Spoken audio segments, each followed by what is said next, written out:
Welcome, friends, to the Don't Die Gathering. Now we're going to commence our secret Don't Die rituals. Tonight, we're going to have a conversation about the future of being human.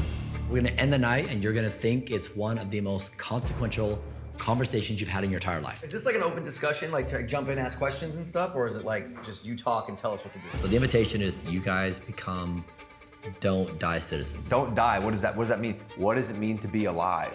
How arrogant are we to think we cannot die? Do you think don't die is impossible?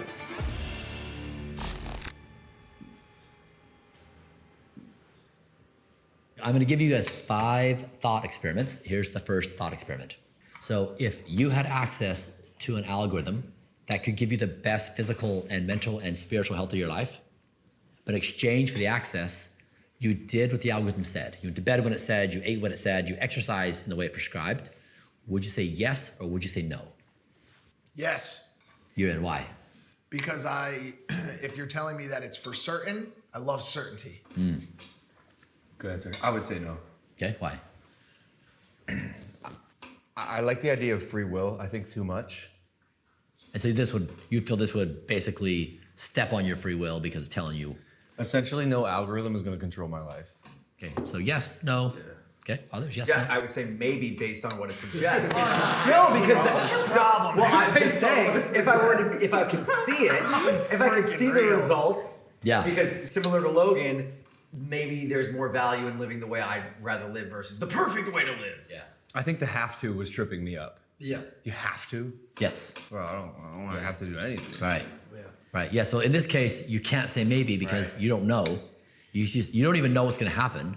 The only thing you know is you say, this is the best I've ever felt physically and mentally and spiritually. You got to say yes then. You say yes. If it's guaranteed the best I've ever felt physically, mentally, spiritually, things, I mean, yes. I'm still not no. Still no. No, yeah. Okay. Others. So given the premise, I'd say no, because I'm not the one setting the parameters, so I don't know. Yeah. Okay, so you're saying that you want to identify what your goals are and pursue your goals, kind of like Logan, and if it steps on that, it doesn't work for you. Correct. Okay. Have fun feeling crappy, boys. Maybe, bro. No, but I think that's an assumption that I believe is incorrect. Like, what if you already feel great, and how much better can you feel? Yeah.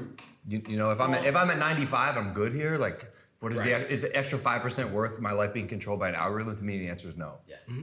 Generally speaking, most people live there every day trying to reach that goal, though. So I guess if this is saying, hey, you're going to reach your goal, and everybody's wishing for that goal, and maybe while everyone's wishing and praying and hoping to do the right things, it's like you got to do the things you don't want to do. Well, also, most people live at like 20%. Logan claims or does exist at 88 or whatever it is.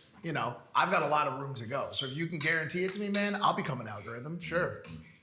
I guess I'd say yes if I know the outcome.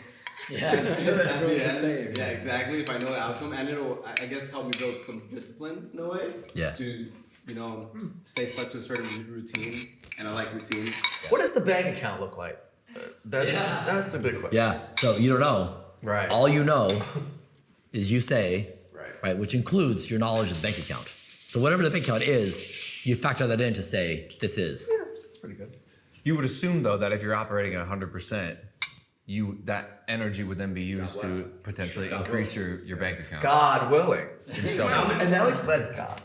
I would unquestionably say yes. It feels like my life is already being run by so many algorithms that can do what I do, but better. And so if you're saying that there's an algorithm that can give me the best physical, mental, and spiritual health, I know that I probably lack the ability to do that on my own. And so I would fully say yes. Okay, cool. So we got yes, yes, yes, no, no, yes. All right, 4 yeses, 2 nos. All right, cool. See you guys in hell. Okay, second thought experiment. Now let's imagine that those that exist in the 25th century just watched a video of this conversation.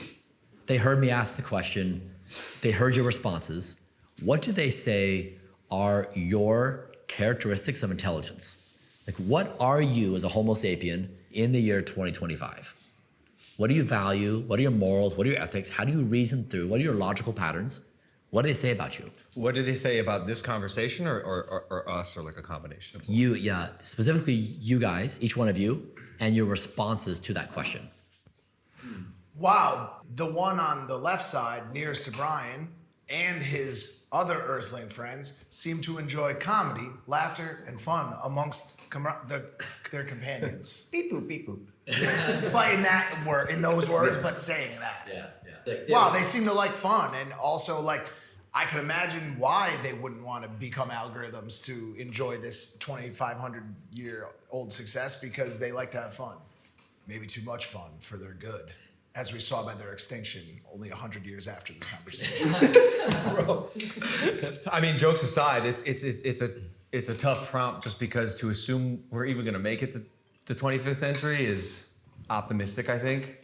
Like truly, like 400 years from now is, I mean, dude, I don't think we're gonna make it there, man. But assuming we do, I also would assume that these people that will inevitably be way more intelligent than us would have the grace to understand that we simply did not have the resources that they had to know the things that they knew. In the same way, if I look back 400 years from now and I'm looking at the early 1600s, it's like I could zoom out and kind of like poke fun at humanity's ignorance, but they only knew what they knew because of where they were at that point in time. So I would assume an advanced version of ourselves would also give us the grace to not be incredibly judgmental about us in general and the decisions we're making. I know it used to 20 seconds, but this is Go.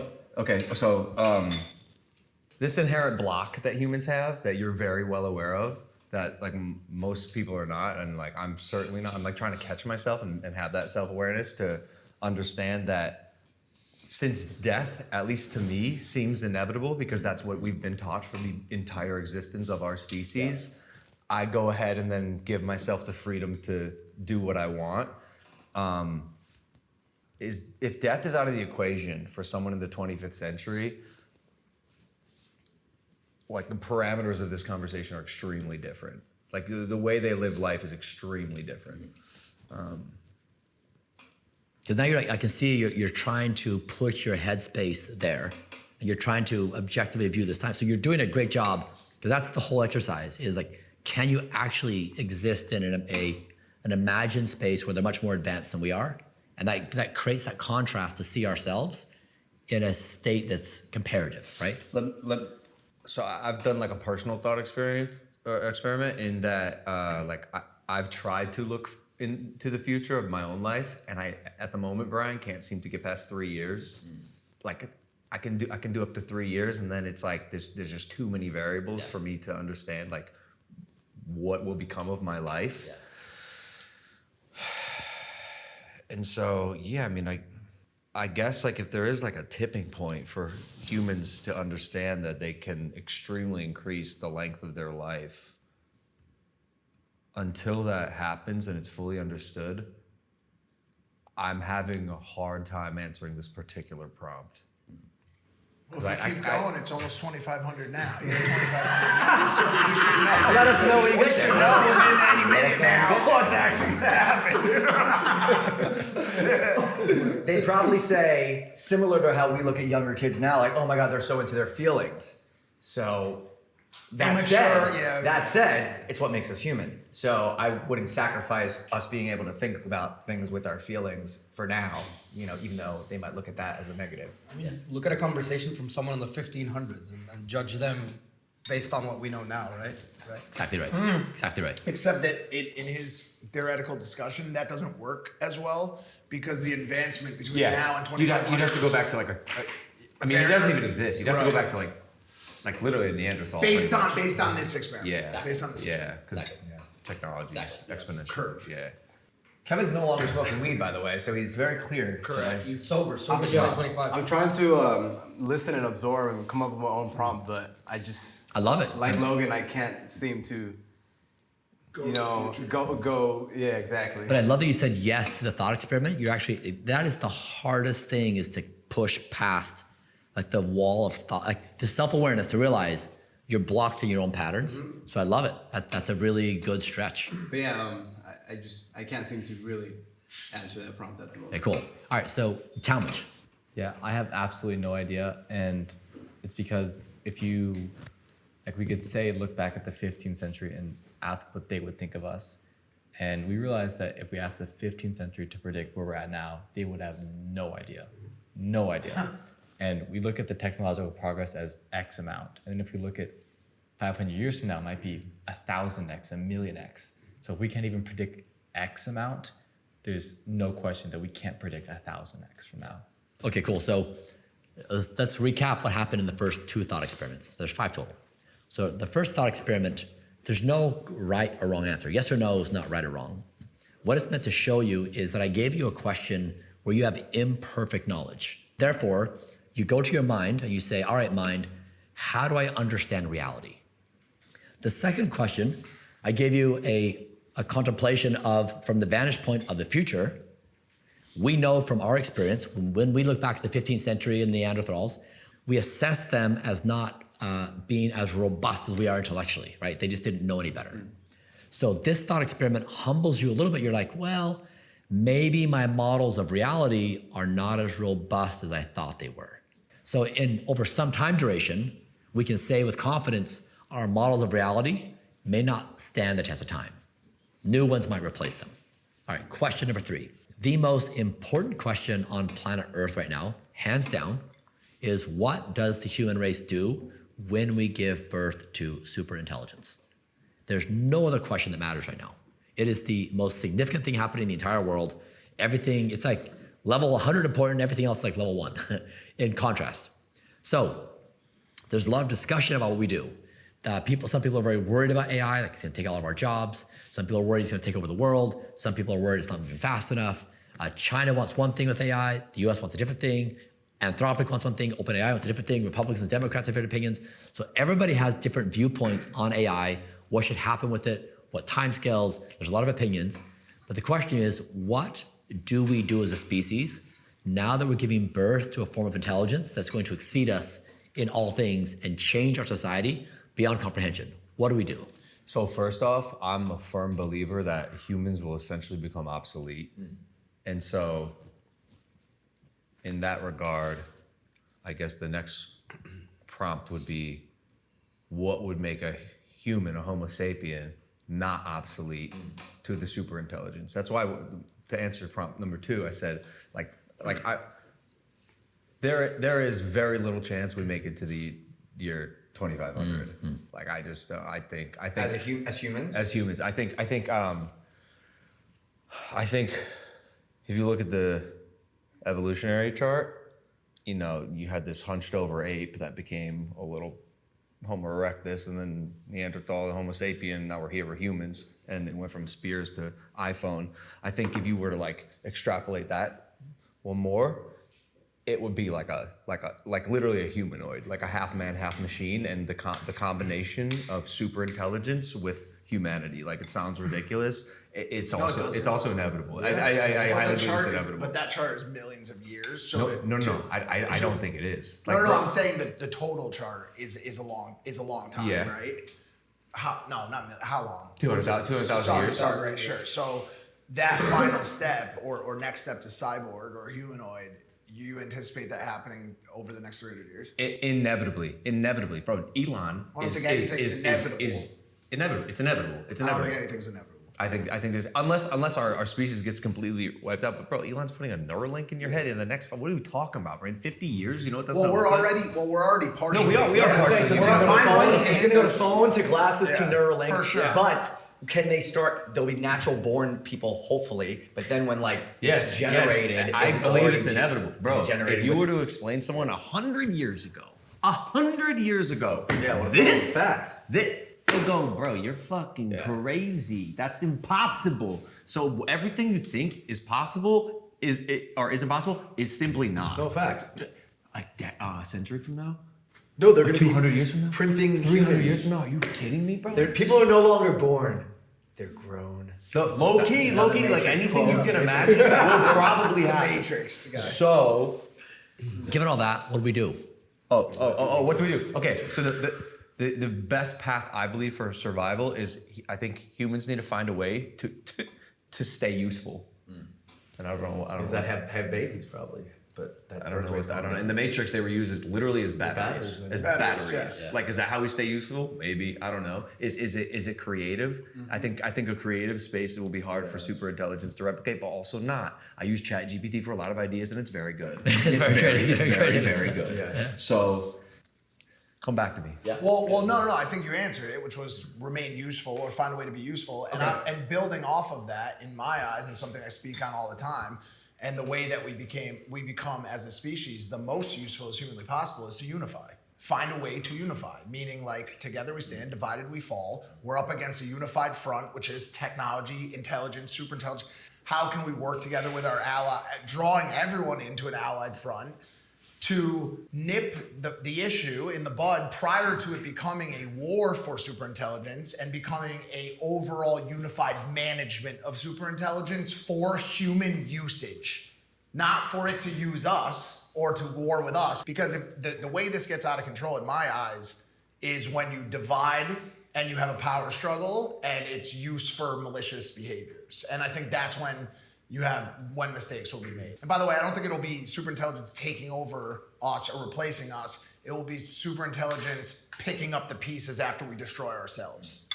So basically we'll say, okay, well, they're gone now. Let's do what we have to do, So what do you think we should do? Unify. How do we unify?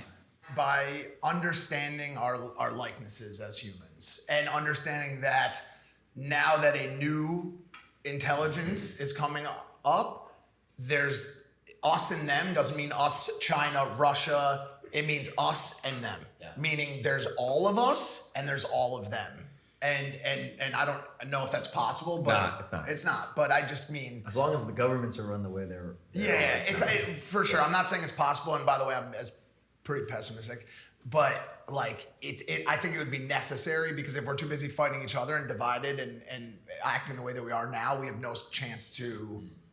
And by the way, also not knowing what they're working on, they don't know what we're working on. We're playing in silos, and there's no universal control of this monster.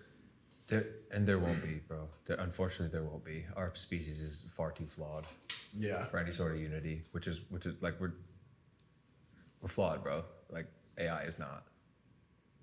And if it is, it fixes itself. What about Grok? I use Grok. I don't know much about Grok. Grok guy. Fun mode. The Twitter AI? Yeah.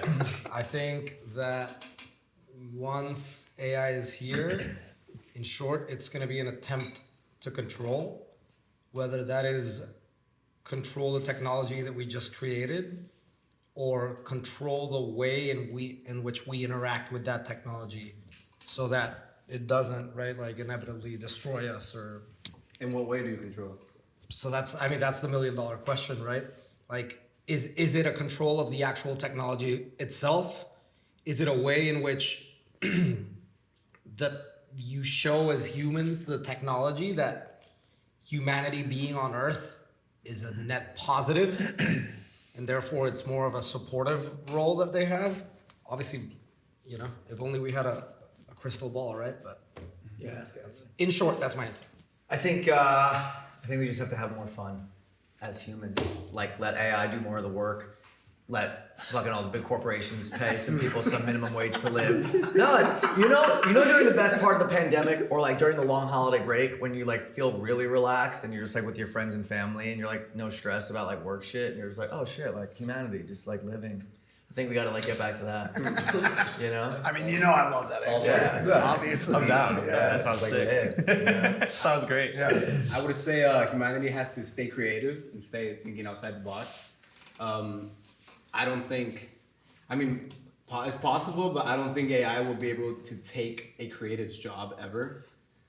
And yeah, I just think humans have to stay creative and thinking like not linear, but ups and downs, Yeah, the one thing that you have to contend with on that is everything that humans have said AI can't do, AI has done. Except for that. Right now, AI is only like an amalgamation of everything that's already done by humans.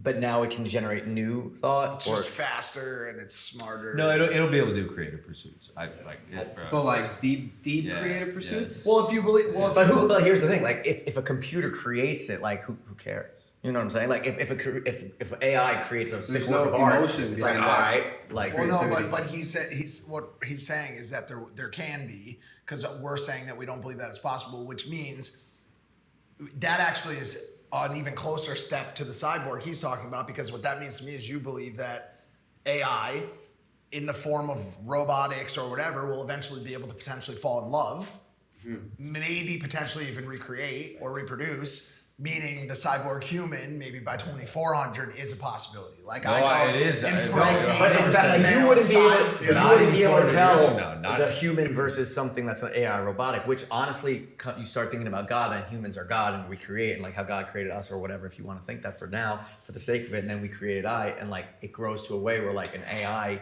robot looks just the same and moves the same. So it's like, what really is the different? We really are that on like a bio level. So it's similar. Yeah, so I guess all I'm saying on you're basically saying you're putting forward a hypothesis that humans will be able to, as a form of intelligence, that Homo sapiens will be able to do something that computational intelligence can't, right? And any merger of AI and biology. And what I'm saying is all you have to contend with the hypothesis is if you look back to the history of humans predicting that AI will never be able to do blank, it's consistently shattered all expectations. And so if you just follow the trend, like maybe they can't do something, like maybe they can't lie, like I can't do it. But I'm just saying, generally speaking, that has failed as an idea that they can't do blank. The only thing with his statement and the counterpoint to that I would use is we've said the same thing about cars, right? Like, oh, a car will never go this fast, or will never be able to do this, or complete this task, or drive itself, or whatever. And they all did all those things, right? And we were wrong about a lot of those things. But the point he's bringing up about sentience and emotionality and creativity is like us saying right now, and maybe this is wrong, like a car will never go to the moon. That's like, you know what I'm saying? But to your point, we don't know that. On a long enough time frame, a car may go to the moon. Take the time frame and shrink it. Yes, dog. exactly. And everything that you think is not gonna happen will. Like literally. Well, yeah, I like, thought that there's too about nothing- flying cars with the Jetsons, and they said 2020, dude, we ain't even But the close. thing about flying cars is you don't need a flying car. It's not about needing it. I saw it in the Jetsons, bro, and they're not here yet. It's because you don't really. It doesn't make sense to produce flying cars. Yeah, like not, Oh, yeah? not really. They can hover. When you go back to PR, would you rather load on a commercial plane, or would you rather just take your Camry, hit fly mode, and just go there? I actually drive a Porsche. Porsche. I'm not talking about you in general. I'm talking, you know what? All right, Thomas, what do you think we should do? I think the answer is on your shirt. A great marketing. Let me. Okay, so what happened in 3? Okay, thought process number 1 was in a highly uncertain environment. Can you model the world what you know? Number 2 was realizing we don't really know. I gave you a question on this third point. What do we do with AI? All of you knew. Or had an idea. Exactly. What? How do? Nobody said, I don't know. You remember in that first thought experiment, you had a very difficult question to answer, and you said, okay, how do I understand reality? And you mapped your solution onto reality. Number 2 is like, well, not so fast, we need to be humble. So you had a lesson. Then I gave you a third example of what do you do with AI, and all of you confidently told me you have models of what to do, right? So the question is, does any human, or do any of us here at this table know what we should do? Or are we actually more intelligent saying, actually, we have no idea? Like literally no clue what to do. I think that the answers that we gave are given with the understanding that they're just like suggested and exploratory. There's no way to solve a problem without the introduction of potential solutions. So I don't know, well, potentially the always right answer doesn't even offer any speculative potential for a solution. Does that make sense? Like, we could have all just said, I don't know, and then we would have just moved on to point 4 without any discussion. Yeah. So the key thing here is that not knowing is a form of knowing. Right. Know what you don't know. And so the sober contemplation as a species is, we so badly want to know, or to think we know, or to like model out these possibilities, we blind ourselves to the real possibility that we don't know. So here's the hypothesis. There is no existing form of human thought that answers this question. So when you say, what happens when you give birth to superintelligence? You can't pull it to democracy and say, hey, democracy, what do we do? You can't go to capitalism and say, how do we do it? You can't go to Christianity or Islam or Hinduism. You can't go to wokeism. You can't go to any construction of human thought that gives you an actual answer for this moment. As a species, we don't have models of reality that answers this question. Let me ask you a question. Let's say we ask the super intelligence that they just invented, the quantum computer, right? And you say, how did the universe come to be and what's the purpose of life? And it spits out an answer. Who's to say that's the right answer? Just because it's a quantum computer? How would one know that's even the quote right answer? Yeah. So we wouldn't. Right. So the realization here is that in a deficiency of knowing what to do, the first is acknowledging a species. We've never been through this before. This thing is more intelligent than we are. It's like we need to take stock. So if there's no existing solution in the world, and if we all know, it's like we read the headlines, we hear what the discussion is. China's got an idea, the US has an idea, everyone's got different ideas. So I want to propose to you, I have a suggestion of what we do, and it's don't die. Like that, don't die is the answer for what a species does when it gives birth to superintelligence. That's not only that, it's the answer to what a species does. Period. Yeah. So the way this works is don't die is a human narrative, like we understand don't die. It's also an ideological system. So its peer is democracy and capitalism and socialism, and it is an operating system of society. It is a mathematical construct. It is computational in nature, and it is based on physics, entropy. So it is an ideology that maps to all the layers of intelligence: human storytelling, computational abilities in computers, mathematics, physics, and a practical reality. It's a theory that combines all intelligence. So when we give birth to AI, we say existence is the highest virtue, and we build don't die across the fabric of all of intelligence. That becomes the primary operating system for the human race. And artificial intelligence. Exactly. All intelligence, all of biology, all of humans, all animals, all the planet. Like we build don't die as the computational narrative physics substrate of our existence. The way that I understand don't die on a shorter time frame or scale makes sense to me, but from a long-term time frame and computationally and mathematically, the death of even a mass of humans just is replaced by reproduction of more humans. And so the only don't die I can think of that would fit the conversation we're having right now is making sure that the species as a whole does not die. Does that make sense? Yeah. It's very, I'm able to apply the learnings that we had from earlier today to my own life in a don't die setting to increase my longevity. But when we're talking about fighting against the humanoid matrix agents, I would just say we'd be saying don't die as a species.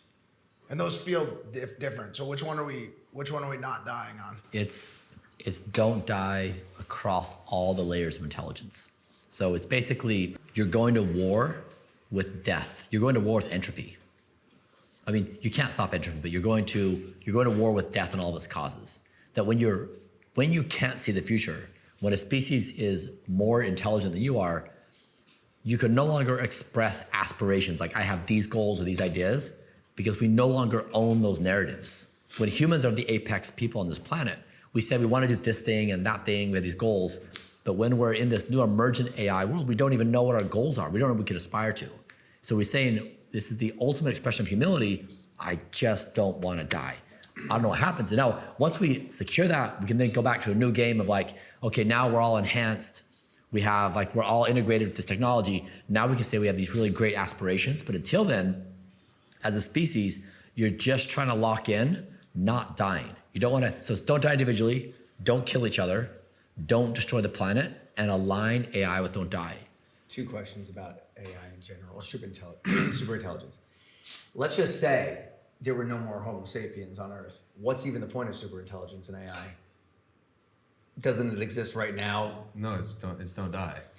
Right, but what are they? Who are they existing with each other without humans? Impossible to say. But every species thus far is like self-preservation is consciously or not priority number 1.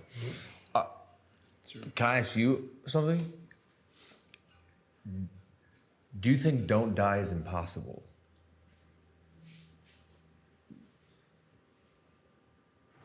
Oh, I think it's entirely possible. Okay, we're made of stardust.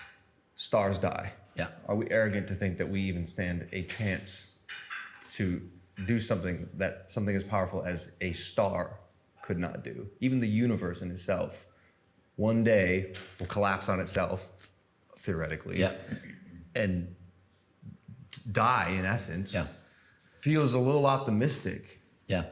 Yeah, so I mean, certainly if we manage to not die in the next 10 years, 100 years, 1,000 years, 10,000, 100,000, that's a lot of time to discover new things about reality that we don't know. And if we look back to history, you see every era, they imagined what they could potentially do and was always constrained to their own knowledge. So what you're imagining now is basically with our knowledge, but we know that there's been a continued expansion of more knowledge. We don't know where we're at in that curve. So in 100,000 years, like or even 100 years, we may have a wildly different understanding of reality. Like so far that we can't even comprehend it. No, yeah, for sure. At what point does simplifying life to don't die become a regression of the evolution of the human mind, where like that's where we started, right? Like we started as the original Homo sapiens with that exact motto in mind. Yeah. Then became these like super sentient doctors, you know, disease killers, patrons of all of the arts and cultures and space and Mars and trying to inhabit these new places. Do you feel like Don't Die ever is such a regression back to simplicity that if we point all of our human intellect and potential at just simply surviving, we're now depriving ourselves of the once loftier goals that we had as a human species?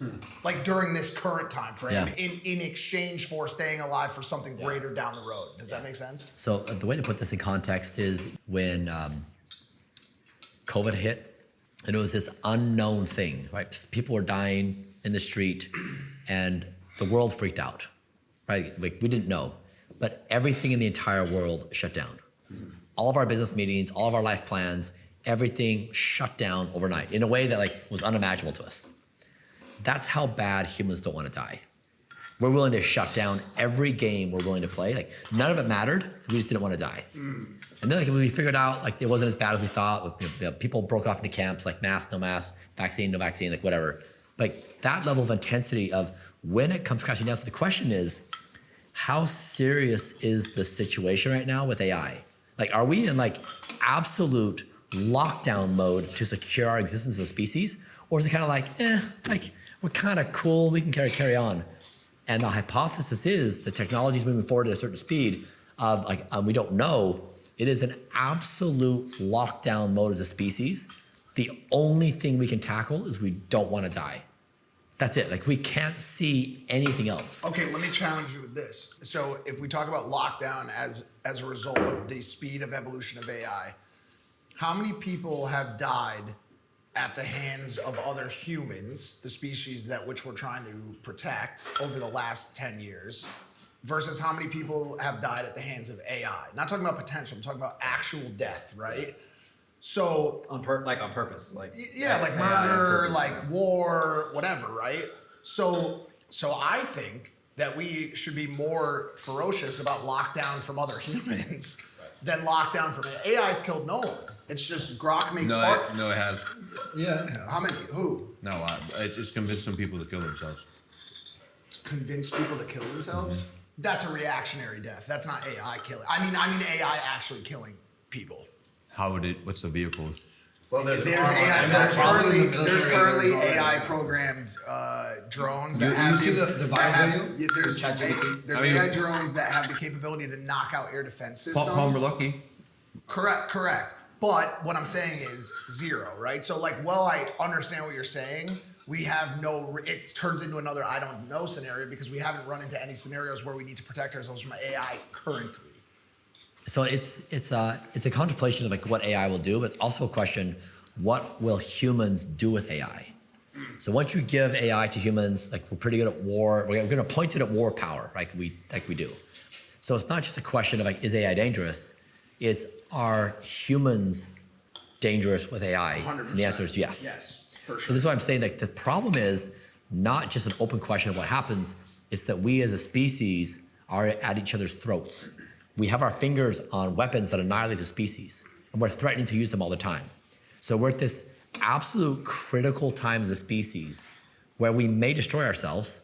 AI may turn out to be bad or good or whatever, but I'm saying we have all these existential problems, and there's nothing that unites us as a species. We're all just gonna like fight it out. And so what I'm suggesting is like, so let's just take like a step back and say, there's two basic theories on why societies exist, or whether intelligent existence is part of the galaxy. So the dark forest theory says that when a civilization gets to a certain level of intelligence, like when it breaks out, it hides itself from other civilizations because it doesn't want to be threatened, right? I love this theory. Yeah. The other side of the equation is the great filter argument, which is that societies reach a level of intelligence and they can't help themselves but destroy themselves. Right? So we can pattern match that one because we kind of see ourselves of like, we fuck around with destroying our existence. Like we're kind of willing to do it. We do it in small ways, like smoking, drinking. Like we do it in ways to our planet. We do it in ways in wars. Like we're very flippant with our existence. So let's just say both sides, either societies destroy themselves or they hide themselves. But as far as we know, we can't detect life anywhere. Like we haven't been able to detect it. That's not entirely true. Okay. NHI, UAPs, I'm like pretty into the conversation, and like I think we're on like the cusp of realizing that there's an intelligence higher than humans.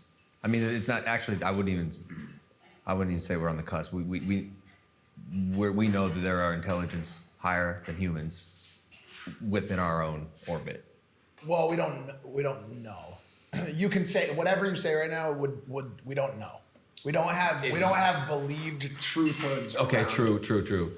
But if anyone I know where you're at. But if anyone at this table can explain to me how some of the craft in the sky move the way they do, Yeah. you Can't explain. You can't. But I also, if you saw an SR-71 Blackbird in 1967, you wouldn't be able to explain that either. It's faster than a. Well, I mean, we're 70 years in the future. The military could have. Yeah, but it's a very fast plane. It's gonna Plane. explain. No.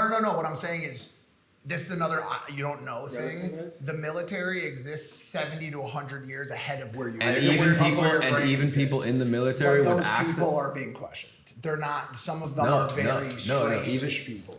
While that's true, the technology that we're talking about and describing and have caught on multiple modules is not 70 to 100 years in the future. It's hundreds, if not thousands of years more advanced than our But species. based on knows. this conversation, who knows what 70 to 100 years in the future looks like? It could be exponential difference based on True. government secrets. True. I'm not saying you're wrong. I'm not saying you're wrong. I guess I just I think it's something you should consider in the prompts is like, I definitely don't believe we're the apex species on this planet. I just do not. On this planet. Yeah, and that's even another. I say on this planet, like I think it's something to consider because we can speculate to the year 2500, but like I don't even think that matters when You we're think it's talking about even what we're deeper talking than- about. it's like more- Yeah. Like if there are people even in the year 2500, you still have like interdimensional ethereal beings traversing dimensions. Like what are you talking about? You know? Yeah. And who are also probably trying not to die. Yeah. Yes, let's just like trace throughout history. So if you say like, what are some big inventions that changed the course of history? You say fire, the will, agriculture, right? Like these big things. Printing press. Language. Yeah. Some consider printing press to be number one. Cars, automobile, or internet? It's my favorite question. I mean, and then number one, the real number one, nuclear energy.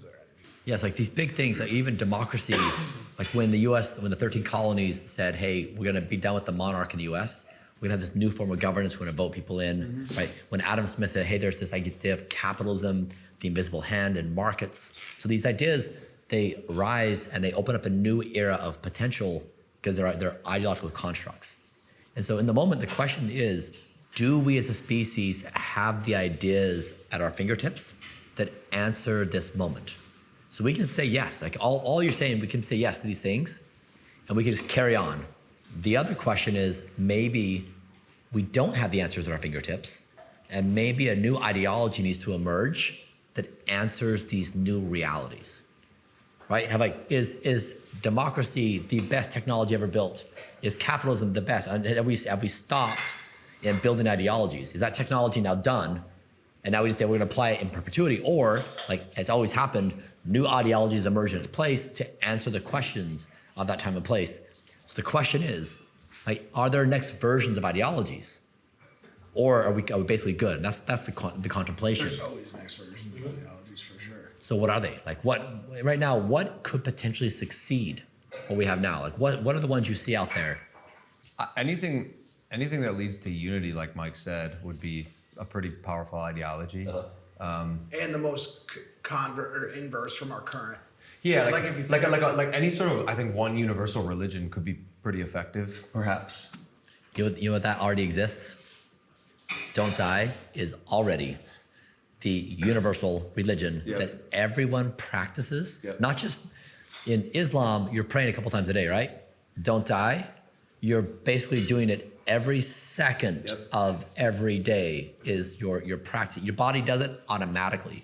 It already is the unifier. It is the one thing in existence that every human agrees upon. And it's not don't die in 20 years, it's don't die right now. That is the only thing. I was just thinking to myself, like, quickly of why this needs to be so complicated, right? Like it seems like such a simple thing, right? Like the idea of one wanting to prolong and preserve their existence on this planet, and even if it was as simple as just because you want to see what the future holds, like that seems to be motivation enough. But the more I think about it, it's clearly, and you can tell by looking at other humans, not motivational enough to get people to preserve their livelihood on this planet. So like, what is the core motivation going to be that's going to get people to give up the pleasures of this world to not die and to have that be the religion? Because religions, religions have real motivations. I want to go to heaven. I want to spend the rest of my eternity alongside my loved ones in heaven, right? Well, that is don't die. Religion is don't die. Religion is don't die. I mean, it's called an eternal afterlife. Right. Like this, whatever higher self is projecting to us, whatever this is already doing that, allegedly, in theory. Like, I think the thesis makes sense. Like, Bryan, we all agree. But that is the ultimate question. What can you say to people to get them to actually subscribe to it? Because it's hard. It's hard and it's boring. And it's just like, it's all the things that like humans aren't like really naturally accustomed to. Yes, or are you trying to get people to just be more conscious about it and live more outwardly? Yeah. So letting that unite them. Yeah. This is why like a awareness of model creation, right? So the fact that you want an objective is a model, right? The fact that you like want, it's a program. like you want something to live for, that is like in the 25th century, they'd be like, that's so weird that they needed a model. Needed a motivation to understand reality. Like that's weird.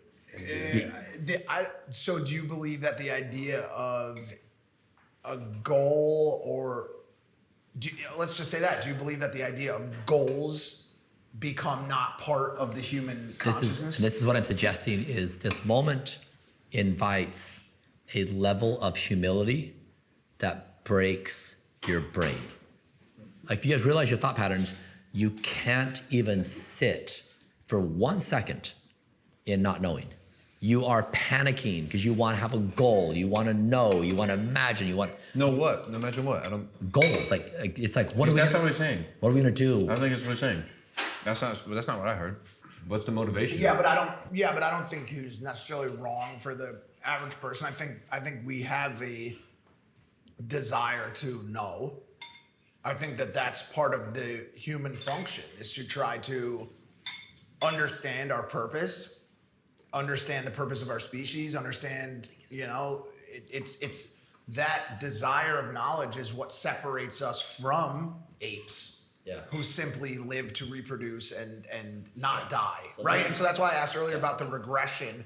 How much of don't die is technically a regression from the expansiveness of the human mind and our dedication to furthering our intelligence, right? So let me give you an example. Okay, so let's just say one enjoys eating food, right? Let's just say like I want to have burger, fries, shake because it's enjoyable and like whatever, it doesn't matter, not much life and like blah, blah, blah. Okay, I do that. That is built upon the premise that if I do that, I'm going to have some kind of pleasure. Like I have like a goal to achieve that. Do you eat meat? I don't. Yeah, I don't eat meat only for it's an ethical choice because I think AI will become sentient in some form or fashion on some kind of time frame. I think it's possible that it, when it becomes sentient, it will be like, how do you, intelligent beings, treat other intelligent beings that are less intelligent than you? Oh shit! And Yeah, fair. And I think that like That's really interesting. and like I think we want to have a good track record. I think we want to That's be really interesting. a benevolent species that is aware of lesser intelligence, and so it's like that is.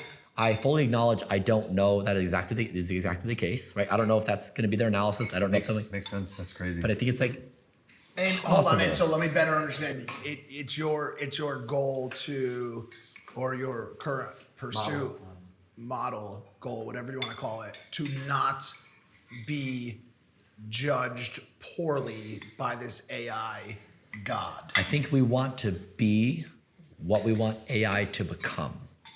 Wow. So you don't want AI eating humans? I mean, this is the thing, right? Like we're building AI and we're being like, hey AI, do everything we tell you, but we're not very but we can't even tell you what we want, right? We all have different opinions. And so there's no way to program an AI like what we want and don't want. You have all these branch problems. Don't die is the simplest way to be like, okay, here we're gonna level set. We don't want to die. Now there's like ethical problems. Like if a mother's giving birth to a child, does she die? Don't die, right?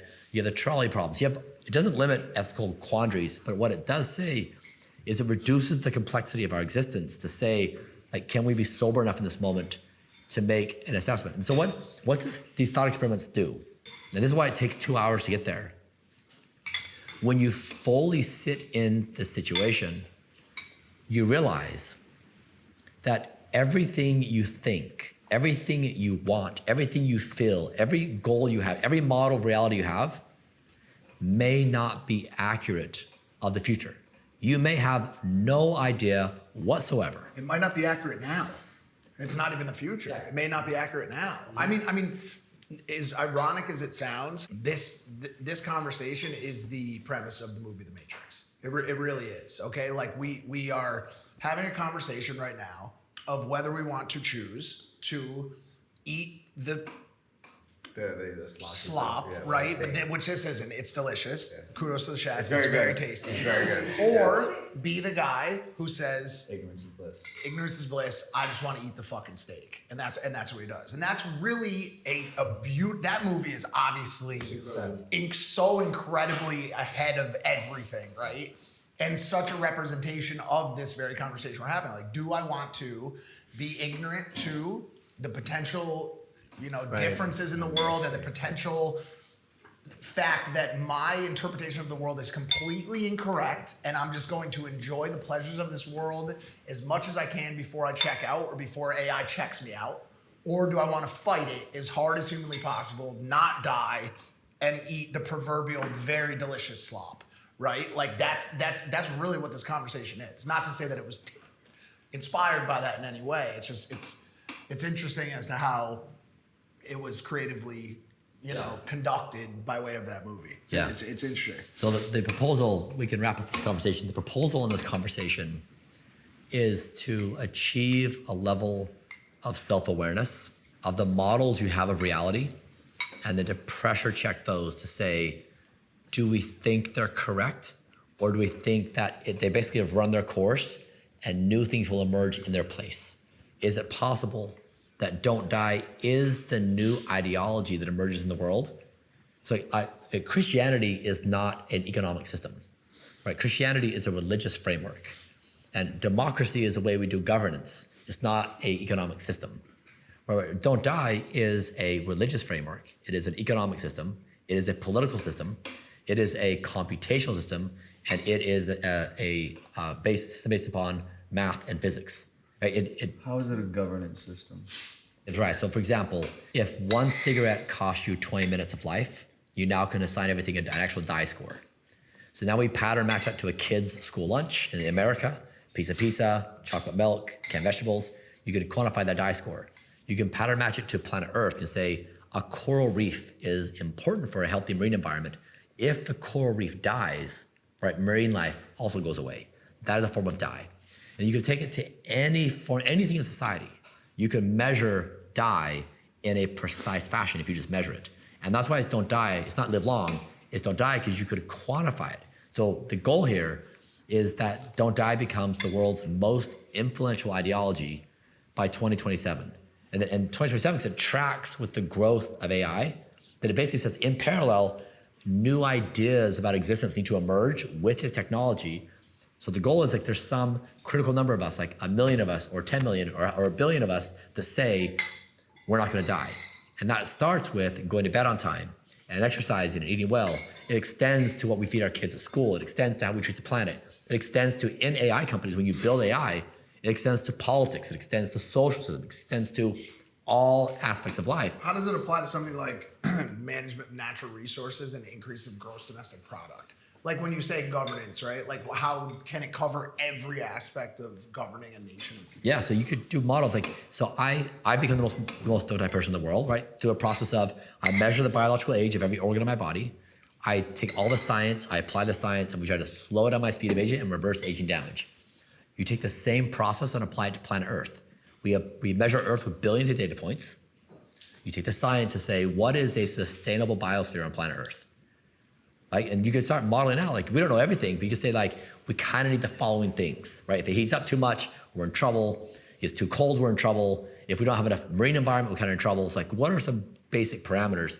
So you measure, apply the science, measure, apply the science, and repeat again and again. So these systems where you're doing it individually, collectively, on the planet, and with AI, like even AI systems, you can do don't die, where if I type in AI something like, how do I create mass destruction via whatever angle, right? The AI system needs to be programmed to not let that die happen. But even Earth will die, no matter what. Sure, over some time frame. But I think that time frame is relevant regardless, because like the end game is still, it's inevitable. Like death isn't, I don't want to hurt your feelings, man, but it certainly seems like death is inevitable, no matter if you're a ant, a Homo sapien, a planet, or a star. So if he were to put the word yet at the end of the sentence, would you be a little bit more comfortable with it? No, it sounds good. So the question, so I, It's not. so Well, it's not as neat. Well, don't die is sick. He's No, right. No, me too, but I right. agree. But what I'm saying is, like, it seems like I've heard him explain on others.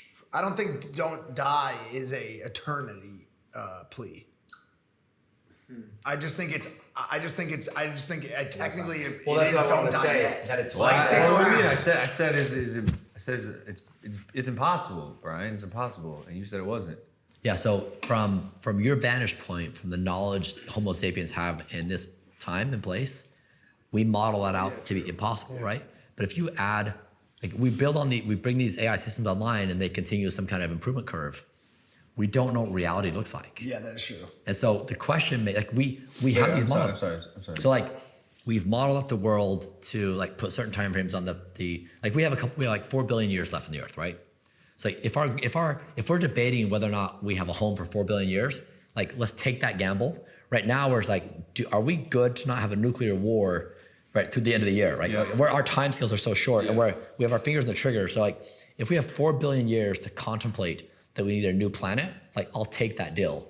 The question, Okay. the statement I'm making is like, we have the absolute like pressing questions right in front of us, from nuclear warfare to our Earth not sustaining us to AI coming alive. Like we have all these problems. But I guess my block is still the same. How arrogant are we to think that unlike literally everything in the universe, including the universe, we cannot die? And also, don't die begs the question, what does it mean to be alive? Yeah. What is life? And I'm sure that's been asked to you before. What would you say that is? The first thing is like if you go back to the year 0 and you start asking people what is the purpose of life, you ask the same question every year for the past 2,025 years, you're gonna have a different answer every year. Yeah. Right? Humans will construct it. Now the same is true with us. So the meaning of life question doesn't give you truth. It's just a mirror of the social cultural time frame. I'm not asking the meaning of life. I'm asking you what life is. Yeah. What is life? Don't die. What does that mean? Because, again, don't die. I'm sure like a devout Christian would sit here and be like, I'm not gonna die. Maybe this body dies, but like my soul lives on in my eternal afterlife. So what is life? Yeah, and I think it's the coolest question in existence. Right? Like we all want to ask that question. Like you can't ask that question if you're dead. Like the ability to ask it is such a privilege. Like it means we're not dead and we get to like think and explore and contemplate and construct and be creative. So all I'm arguing is not that we have the answer on the meaning of life. I'm just saying that existence is the highest virtue. For what species? Like an AI supermodel would also probably subscribe to don't die. But then what does it mean that the AI is alive? And what does a death look like for AI? Agreed. Unplugging it? Like what is that like? Like yes? No? I don't know. I agree. It's complicated. God help me. In a practical sense, I think it's funny that like healthcare industry is really just like sick care, but like don't die is actually probably like healthcare. Will there be like don't die centers, don't die I was gonna suggest that to you. I think you should make a campus with people who subscribe to the ideology and like and just make it the dopest place ever, where everyone there is just trying to live forever. But I'm I sure think, it's on your roadmap. Yes, it is. Yeah. Because I do think people will have to struggle to pay rent less and less as time goes on, more or less, as far as like they don't have to work in factories and maybe they'll get some, and so they will just try to like don't die. And so what does that look like as far as like going to the pyramids with Bryan Johnson? Yeah, so You're going to the pyramids? Yeah. It's like What do you think it means to be alive? my conscious self has produced different answers multiple times. I went through a time frame of 10 years of my life where I was desperate to commit suicide because I was depressed. So in that 10-year time frame, when I was in a certain state, I desperately wanted to not have consciousness. Now, I really want consciousness. So I can look back through my life. I've had so many different answers to that question, depending upon my age, situation. Mm-hmm. So I basically am open to the answer. I never really know. I never know why I want life, other than I just don't want, I actually did want to die. Existence is so complicated. Mm-hmm. And so like the moment you step into the territory of saying, this is the answer, I'm very skeptical. Like we don't even know ourselves from moment to moment. We change so much. That's for sure. I mean, I can definitely relate to that. We live within our conscious experience in ways that escape our awareness. Like you guys are, you're in patterns. You're in thought patterns and behavioral patterns you're not even aware of. Mm-hmm. Now I can see this. I've had this so many times. Mm-hmm. I'm in patterns too. And so this entire conversation is basically an invitation to you to realize you are a pattern, not of your choosing. You're a pattern because you exist. And humans, like we digest patterns and we mimic patterns. But to basically realize you're a pattern, you have to then challenge everything you understand about yourself. So you have to just realize like everything I think I know is just a pattern that I've copied. Like it's not something that is truth. And so this is basically says like our patterns are now antiquated. Like as a technology, our patterns serve their purpose. Our meaning-making games, our ideas about reality, our objectives, it's old technology. We don't know if they're gonna carry forward. And so that's the invitation. It's like a deep, deep humility to realize we no longer know what's going on. We can't see the future. And so in doing that, we're much better off being soft in our opinions. Otherwise, if we hold too hard, we may mess it up. If we superimpose our patterns on our new reality, that doesn't reflect it anymore. We're antiquated ideas and intelligence relative to this AI. And that's like this super sobering, challenging thought process. If you see how hard you want to hold on to these constructs.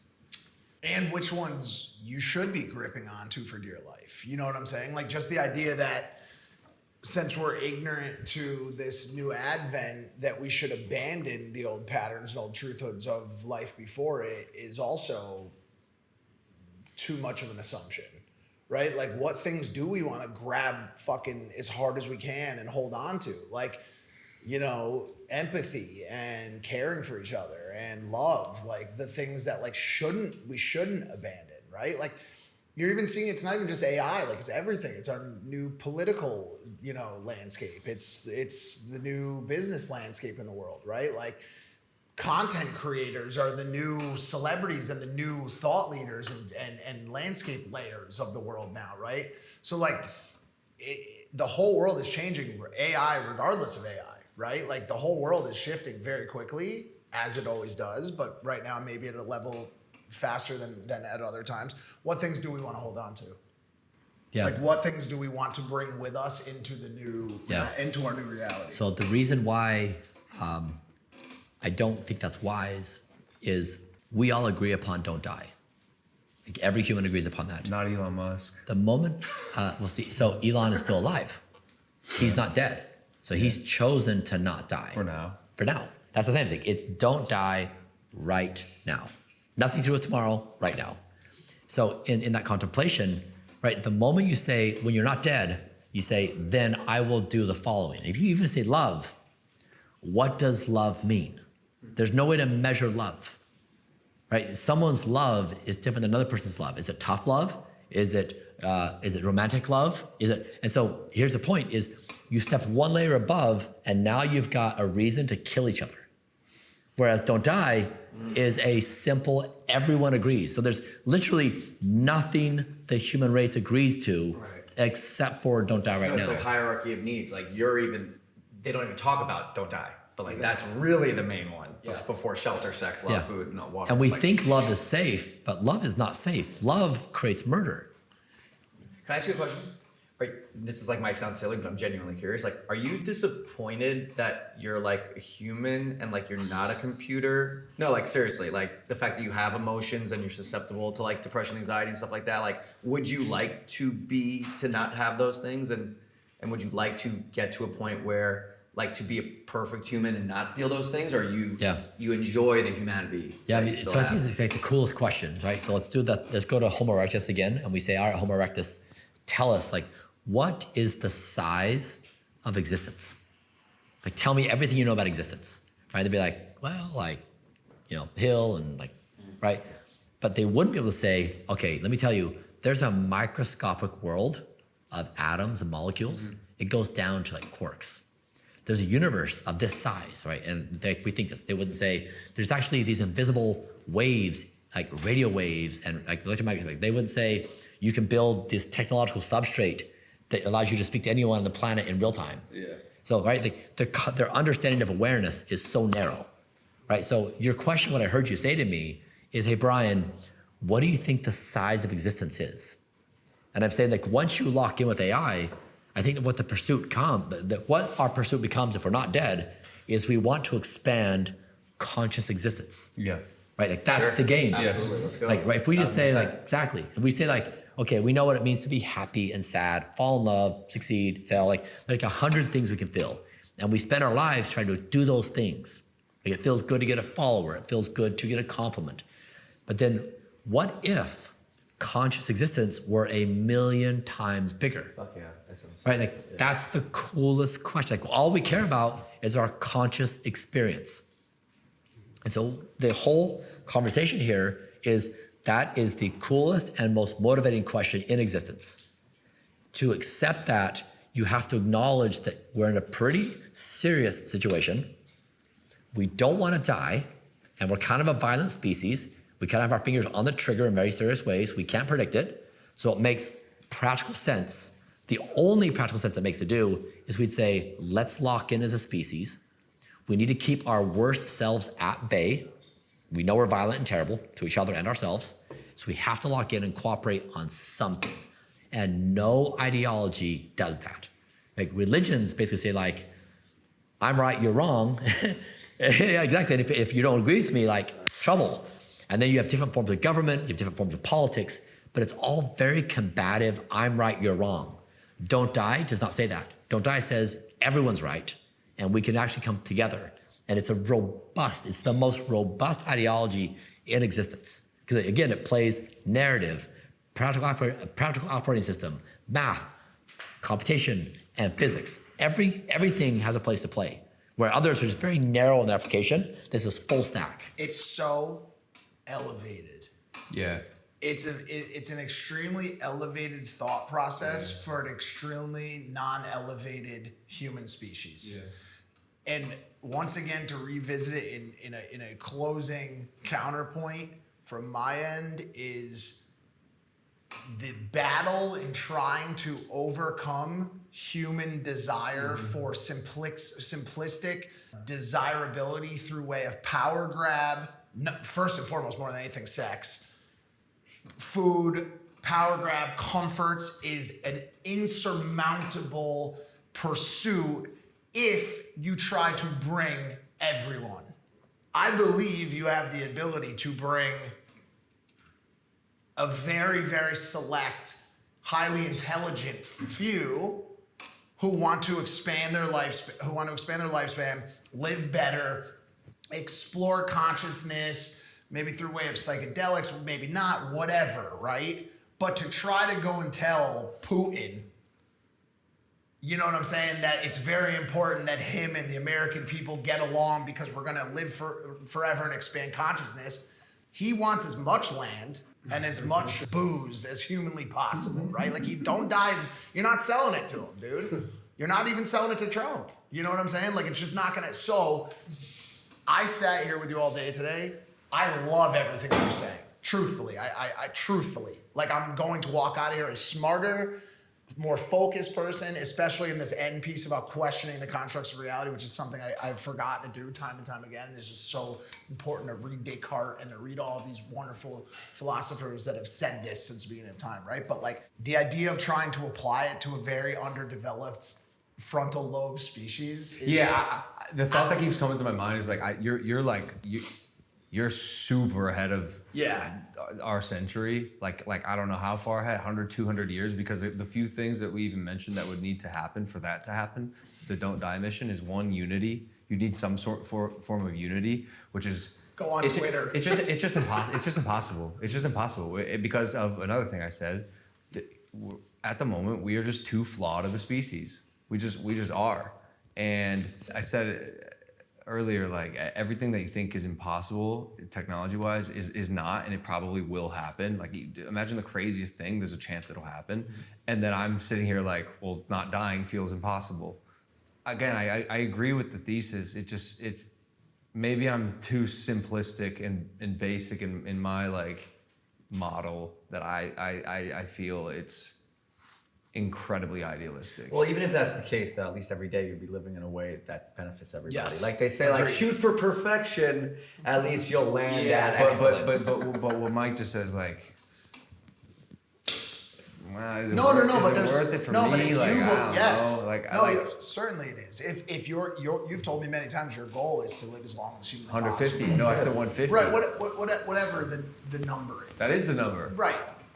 Okay, the only way you're getting there is through use of his processes and systems, right? Through diet, through sleep, the things we talked about earlier. Yeah. That stuff I agree with. I just think I've had trouble applying it like you did to governance, to these other things. And once because again, that's how elevated it is. Yes. Dude, you're like potentially centuries ahead of like in 200 years, like I don't give a fuck. I'm gonna live my life. I'll try to live as long as possible, but I'm gonna live my life. In 200 years, they may look at you and be like, that guy was onto it, and we're applying his practices now. Maybe you'll be there. About him and shit. Yeah, essentially, like you'll be the guy. You'll be the Copernicus, which is sick because I saw your Netflix documentary. You've always thought of yourself as like kind of a thought leader like that, and I think you could do it. You, Bryan. Bryan, you should design some outfits that we can picture for like 200 years? Because I think that helps impact I'd pop wear an culture, outfit. like in an outfit way. Yeah, you guys should. Yeah. Do you have a bunker? No. You should get one because your don't die desire depend on it. is like, you know, you might have to hunker in your bunker. Yeah, Mike, to your point about not getting everyone on board, I like to draw a parallel and think of capitalism, where basically you have a game and you've given people a number and everyone plays it. And we don't ask people to play it, but it becomes more beneficial to play it. That's fair. So we acknowledge That's that humans are flawed. Yeah. And it's very difficult to change that. But if you give them a game and you give them incentives, so like a don't die government or political system would look like some politician wants their region to have a higher don't die score than someone else. So you basically take the ideas of what makes money so attractive and then you apply that to don't die. So how can you use don't die to be an incentive? So how can you make money by being more don't die or get more followers by being No, don't die? well, if you play it simply on power and power only, or as one of the incentives, and you bring it back to an old school thought, you give the power to the elders. And so there's a benefit in being the oldest person in your region. Well, there's because that movie that was terrible. Your but it was, comparison What was that? makes a lot of sense. It's really hard because what I mentioned as well, dude, like we're so short-sighted. We're so short-sighted. So, you know, like here, Again, like I'm trying to get to tomorrow. yeah. So here's the thing that like bridges your concerns. So like we've already made significant strides on Don't Die, where just a few years ago, it was cool to sleep under your desk and brag that you had gone 2 nights without sleep. Yeah, for sure. Right? Yeah. That now, right, in tech circles, it's not cool anymore, right? sure. It's actually kind of stupid, right? So you don't have to understand this philosophy. You just have to change the cultural moment. Okay, can I give you guys a prompt maybe as we end here, you two? Because I really like that comparison. It helps me understand. Like let's compare it to capitalism, and we're all playing the same game. Like let's make money, right? Because it serves a very basic human need for a very basic species. In that you said it benefits us. Typically, right? Like everyone, like, oh, I want more money so I can do more things and have more freedom. Perhaps you two should put your heads together, or maybe you already have this, to think about a way where you can appeal to the basic human need of how does this serve me beyond just I get to live longer. Because like we're stuck here. Most people are stuck here in this moment right now. Yeah. If you can figure out a way to answer the question of like, how does this benefit me? That I can viscerally feel now, I think maybe this would be a little bit easier for people to digest. Because I literally don't know if I'm gonna die tomorrow. Yeah. And so like, I'm just not there yet. Yeah. I'm not there yet. I don't know what it is. Yeah, it's like a few things. So one, I think your intuitions are right, like on a few levels. One is like WWE, that was my first experience last night, being there, right? Like that is a community that has agreed to an alternate reality. Yep. Right? Like you walk in, Yep. you know it's fake. Yep. But you know what? You don't care. Yep. Right? The storylines are so good. Yep. The camaraderie is so good. The community is so good. Human capacity to buy into shared narrative is like unparalleled. So one is like, we can't underestimate like what's gonna happen with AI and the narratives that can come up. Like we are fully capable to create these new narratives and live in distorted realities. Like we're so good at that. So that's like one, you experience on a daily basis, right? Yep. On a second is like Ozempic, right? Is a really popular topic now. Like we imagine that eating food is a primary source of pleasure. Like we love food, we want to indulge in food, we have addictions with food. With Ozempic, you get one shot. Yeah. Desire to eat goes away, right? You have changed a fundamental part of being human. You don't want to eat. Yep. So like, if we can change a fundamental part of our existence with one shot, and now you take more advanced biotech. I may have a thing for you because like again, just like you got to appeal to the most like basic form of like our desires and like things we want and things we don't want. You said you want the Don't Die movement to be the biggest movement by 2027? Most influential ideology in the world. Okay, so humans also We're a herd species in general. Yep. We don't want to be left behind or left out. So maybe there's a chance if you just keep like plugging away and just keep getting people to join year after year, Facebook group by Facebook group. By 2027 or 2030, whatever it is, like essentially stick to the path. And if enough people join the group where if you are not subscribed to Don't Die, you're gonna be a fucking idiot. You're gonna be left behind. Essentially, and the basic human need that you're appealing to is shame almost. Exactly. Which if that's what it takes, who cares? So the invitation is you guys become Don't Die citizens, that you actually sign up. All right, so this is the pledge. If you want to be a citizen, I pledge to rage against the dying of the light, become a practitioner of the Don't Die ethos, caring for myself, others, and the planet, and honor existence as the highest virtue. Because we are at war with death and its causes, building towards an infinite horizon, and fighting for the freedom to exist as long as one chooses. Why? Because we have things to do tomorrow. On the eve of superintelligence, now is the time to boldly act.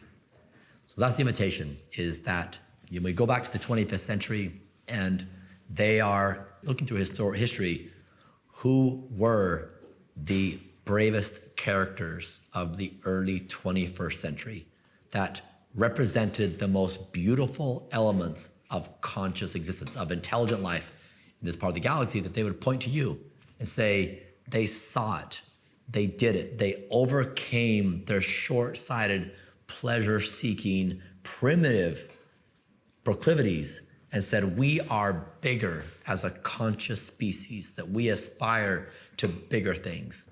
And that's the invitation, that you guys are that, right? That you see it, like you've now been exposed to the ideas, you've like run a couple cycles. It's gonna take you some time to roll through the ideas. It just takes time. I mean, Talmadge, I think, did a dozen before. I mean, every time we do this, he's like, Dad, I think I understand a bit more. All right, it just takes time to really go through it. So you guys were great. You really went far in the conversation. So I appreciate you guys hanging out. And it just takes finesse to hang with the conversation. It's very, very hard to have. So you guys did a great job. So I'm glad you were here. Do you remember one of the best questions or hardest questions you've had to answer that someone's asked you in your dinners? Talmadge, what would you say is? It's like you said, these, like maybe initially in the first few dinners, there were like a couple edge cases that you'd have to kind of figure out. But after a certain point, these are over 99% predictable. So it's like every single question that's asked that he answers, I almost have a script in my head. Like I know what he's gonna say. Yeah. Because the questions are so predictable. Yeah. So like I've actually hosted some of these my own, and basically run the script that he wrote up. That's awesome. And it works. So we are NPCs. Yes. Yeah. No, I mean, I don't know if you ever go to Agape, like on Sunday, where Michael Bernard back with. It's a non-denominational spiritual center. Yeah. But like, bro, like people would go see you speak like weekly, like if you wanted it to be like a religion, like. But what is the have you been asked like a hardest question or something that really got you to scratch your head or like question I mean, your so ideology? people typically, they want to stump me with ethical quandaries. Okay. So they'll like say, playing God. well, they'll say something like, okay, you have $1 to spend on Don't Die. Do you spend it on this or that, right? And both are like equally good or equally bad options. Okay. And so the premise behind Don't Die is not that we've solved all ethics and all morals. So like democracy, we said, hey, the United States of America, we're 13 colonies, we're gonna be a union, we're gonna say no to the monarch. But it wasn't like we had democracy solved. It was just like, we're going in this direction because the monarch doesn't scale like a democracy scales. Mm. And now we've been fighting for democracy for 200 years. Like what does it mean to be a democracy? We still fight. So Don't Die is the same way. We're gonna fight over Don't Die. Like everyone's gonna have a different idea on what Don't Die means, but you're locked in on a new direction. And so this is the thing where, in our previous conversation, just look back in time, certain ideas tried to solve the riddle of existence, right? Buddha said, it's the ego death, eightfold path, right? Reincarnation, exit from the plane. Muhammad said, submit to God. Jesus said, I am the Son of God. Marx said, class warfare. American founding fathers said, democracy. Like people have tried to solve, like, what is existence about? And so it makes total sense that we as a species would say, what is existence about in this moment? And we come up with a new framework. And if you fast forward 5 or 10 years, it's going to be applied again. Like maybe a brand new ideology will emerge in 5 or 10 years that replaces don't die. Like it's just a temporary thing to say, how do you scaffold the human race to the next stage of the game? Yeah, so I guess typically we wrap with, everyone offers up something they're leaving thinking about. So it'll help edify, because like you're all trying to piece this together in your mind, and you're gonna leave and you're gonna immediately be slammed with text messages and social media stuff. And like the ideas are gonna be like, and move out very quickly. So try to capture in this moment, what are you feeling? What do you see? What do you think you see? And then give someone a shout out here, someone who said something that helped you work through your thought processes. Well, the first one is simpler. I'm going to leave with a increased desirability to, to live and to not die, right? Of course, and take some of the actions that we talked about earlier and apply them, and also to continue to challenge the constructs of my reality, right?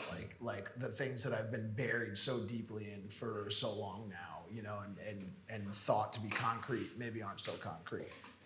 Yeah, just continue to put health first, and your success if you put your health first and not get caught up in the primitive human emotions that we're susceptible to. So to continue to work on the personal health and spread the message of wellness and consciousness and be the light, et cetera, et cetera. I enjoyed hearing from everybody, different perspectives. I mean, I respect Logan's always like thinking and challenging and trying to get to the root of things. So it's always a nice kind of like reminder to like be like, okay, but like why? What will I leave here thinking about? I think I'm gonna continue to question why I'm having a bit of a block, because I have an open mind, but I think my block is that, and while I've said this a lot during this dinner, is like I agree with the thesis, but I'm wondering, by subscribing to the don't die ideology, if I'm sacrificing living. And I don't know if I'm super willing to do that, because I don't know if I'm sold on the belief that it is even achievable in this generation. Like the question is, like I do want to live till I'm 150 years old, but after that, and by the way, that's a major win. But after that, I'm like, I don't know. Like, let's say hypothetically, if I could live to 250 years old and I do it by doing the same protocol you're doing, Yeah. I feel like the enjoyment that I would be squeezing out of life would be less than it would be if I kind of just did a looser version of what you're doing. And so I'm just gonna keep like having that internal dialogue with, and by the way, I hope the evolution comes with maturity. I said on the podcast, like eventually I will not drink. I'm certain. I'm just not there at the moment. And I hope with like maturity and maybe a bit more like meaning, like personal meaning, maybe I'll find reasons to fully subscribe. I like the capitalism comparison. I think that helped me understand how you two will ultimately achieve this goal, because that was another block I was having, in that like, while I think the human race is beautiful in many ways, I'm also extremely pessimistic about like I just think we're so flawed and like super basic. I'll try one attempt on unblocking. Like imagine if we said to Homo erectus, like just hold on for 5 years and existence is gonna be spectacular. Like, imagine like Homo erectus moving a million years through time and existing today.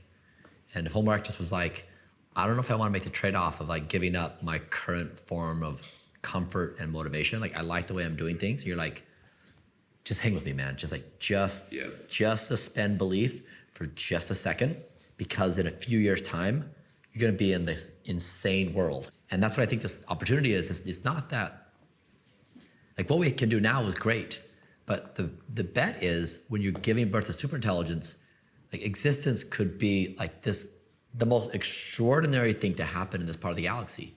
And it could be ours to experience. And if we want to actually have that chance, we need to lock it in and be like, we are gonna secure this opportunity at a minimum. Like we're gonna give this a go. That's all it is. It's a bet that the future far exceeds this current state. I agree. So for me, at least, leaving here will be more introspective, right? In the short term, like, what am I doing now for momentary pleasures that's sacrificing, my long-term vision, me, right, Jorge, as a long-term being. And then what made me think of the most wasn't even a comment. It was actually one of the first or the second prompt, and the way you worded it. It's, I've given you imperfect information and asked you to come up with, an answer. And it was really just the thought of, we're always surrounded by imperfect information. We'll never get there. And so even in trying to achieve, don't die and subscribing to that lifestyle, life will always be imperfect and our situations will always be, imperfect ones. And it'll just be, that I have to wrap my head around that and just figure out, how deep I want to go with it, because it's such a profound comment. But, Yeah, cool. I think a lot of people take for granted existence, like you said, and some people just exist in the world. But I want to start to exist for a purpose and live that day by day. So every single day when I wake up, I will now start to realize, why am I existing today and for what purpose? Yeah. Last comment. So I've been to nearly 100 of these now. And oftentimes it's, like you guys can tell, it's a very difficult idea to wrap your head around. And so sometimes these dinners can be a hit or miss if people really get into it. And I gotta say, out of nearly 100 dinners, this is probably one of the ones I've enjoyed the most. One, probably because the camaraderie that all you guys have of knowing each other. But two, because your ability to just dive into it and relentlessly ask questions, even if you seem like a asshole you're offending. But the reality is, you need to do that to actually get to the root of it, because it's such a complex idea. Like even after 50 dinners, I pull new things out of this. So to see you guys going into it, it's this invigorating thing. So I appreciated the energy. Amazing, dude. Thank you. What about one skin for your skin? Just water, drink, stay hydrated. You want to trade it? He wants to trade you one skin for your skin. No, skin tips. On the inside.